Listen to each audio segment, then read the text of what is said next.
38 anni. 38 anni da moltiplicare, quindi sarebbero? 114 anni. Lei lo ha salvato da un macello sicuro, vincendo un'asta nel 93.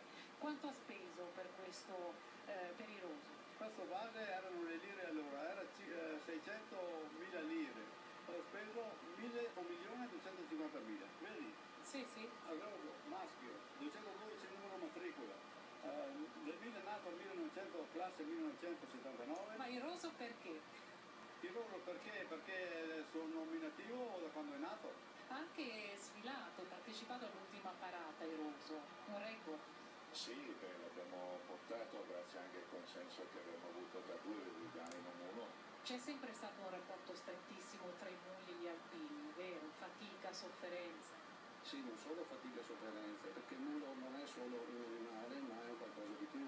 Per l'alpino è un amico. In tempo bellico, per esempio, diventava addirittura un confidente. Il roso non ha fatto la guerra, ma sembra avere una fibra d'acciaio incredibile, un combattente. Assolutamente sì. Di arrivare a 38 anni per una veste così è un fatto abbastanza raro. Un bicchierino può servire anche a l'urba. Potrebbe anche essere. Sarà la vicinanza del glorioso fiume Piave o Vittorio Veneto, dove trionfò l'esercito italiano nella prima guerra mondiale, ma il roso resiste. E combatte, sì. A noi gli auguriamo lunga vita anche perché è un'icona per noi, l'icona per tutto ciò che rappresenta. Ha un elisir di giovinezza. Sì, con questo mangime il mulo è bocciato. Molte persone lo chiedono, dobbiamo sapere che il mullo nasce tra l'incrocio tra un asino e una cavalla.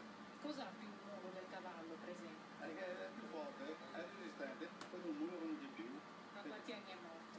31 anni. E questo, grazie a Dio, non muore